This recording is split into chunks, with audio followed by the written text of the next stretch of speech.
This is my breakfast. Some kind of pork, tofu, kimchi soup that my grandma whipped up with the leftover ingredients.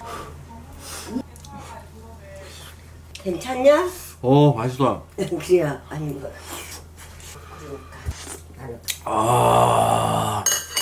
Guys, street food is great.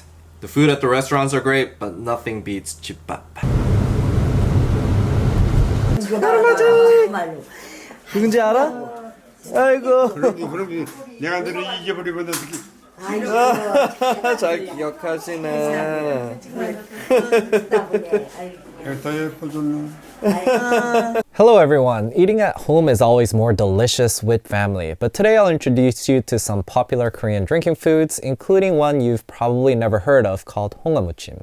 It's made from a bony fish called skate, and because it has an ammonia-like scent, Koreans marinate it with a spicy concoction and eat it raw, which pairs perfectly with rice wine. 할아버지 사랑해. 아엔투. Is on the same Netflix show as the J5 one.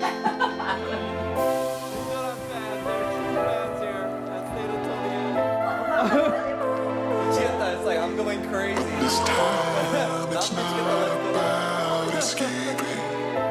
My younger aunt dropped by and gave us some, how do you call it? Sashimi muchim? It comes with this spicy sauce and they have a bunch of different vegetables and then they give you sashimi. And then we mix it up. Grandma heated up some kimchi pancakes. I can't resist. They don't really sell these in restaurants, or if they do, it's super expensive. So I never eat it unless my family cooks it. Oh, so it's so good.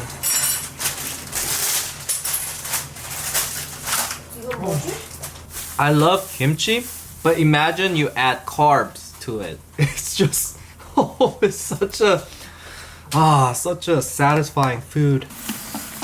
So these are thin noodles. I'm literally just translating what Koreans call these noodles, and unlike other Asians, Koreans categorize the noodles based on not what ingredients they use, but generally based on how it's cut, what size it is. Unless it's like very out of the ordinary, like buckwheat noodles, then they would say buckwheat noodles. But if they don't really specify, just assume it's your standard noodle. Ah, look at that. Man, this is how you're supposed to eat it. As anji. By the way, guys, modern makgeolli is carbonated, so you can't just shake it up and down. They do have the unfiltered ingredients down there, so you do need to somehow shake it, but this is the method you shake it so you don't have it explode like it did the other day when my aunt shook it. Something that's quite unique about this inseng makgeolli is even after I shake it, there's still something in here. It's clumped together. My grandma is saying it's more authentic. She thinks it's more like rice pieces left in there, but I don't know what's going on with that. We got all the elements of happiness right here. Alcohol, carbs, protein, pancakes, and great company, family.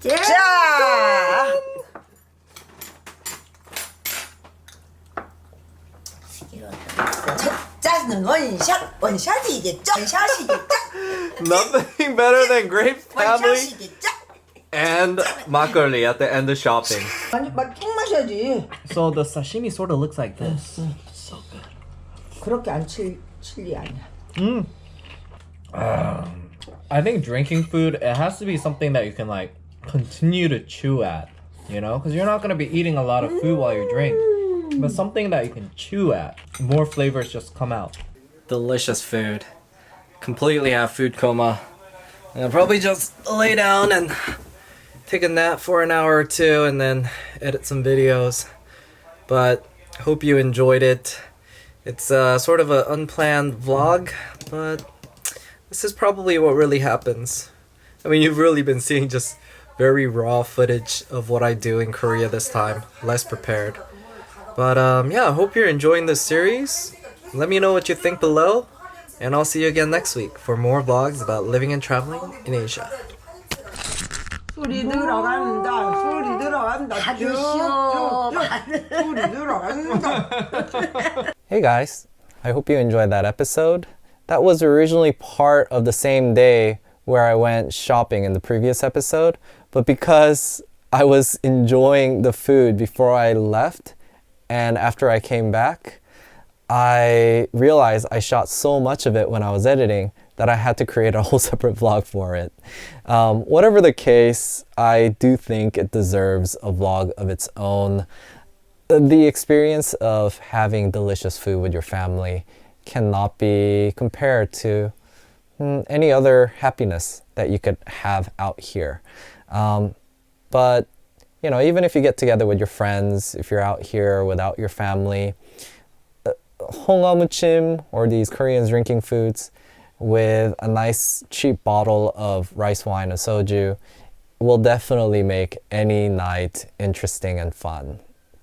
It was particularly welcome because, as you saw, my grandfather was in the hospital, and it's because he recently broke his hip.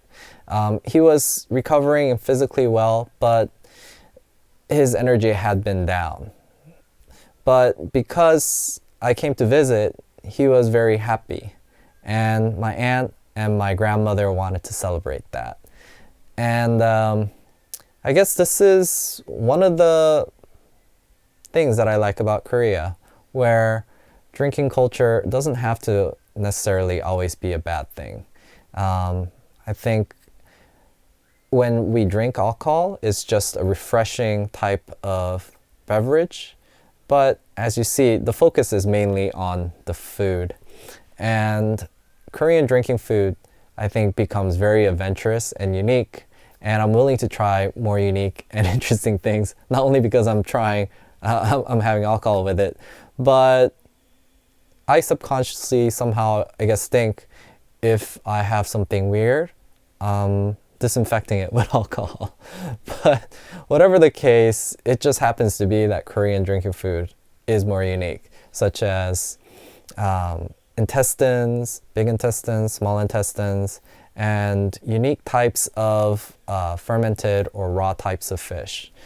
If you think it's interesting, definitely let me know in the comments below, and I'll try to cover more types of interesting drinking foods. I also wanted to comment that it was really interesting to me that although the Honguh Moochim was just presented to us with just the fish and the little vegetable that was in spicy sauce, my grandmother had the great idea to cook up some noodles and to create like this perfect combination that I never thought of, and to also create kimchi pancakes.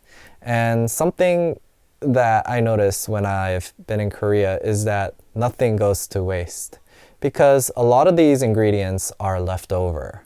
The noodles were probably excess from having created some kind of noodle dish that they had extra noodles for. And the kimchi pancakes are created with kimchi that has probably been sitting in the fridge too long and fermented to a point where eating it alone isn't delicious anymore.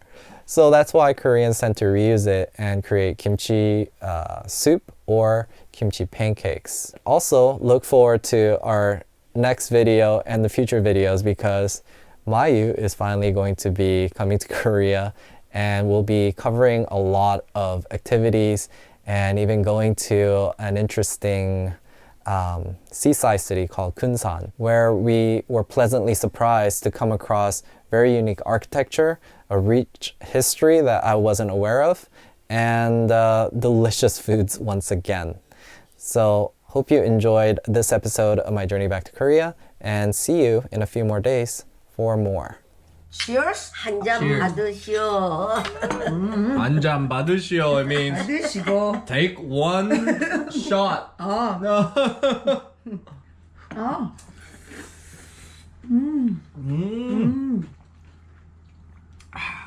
Guys, I'm super happy right now.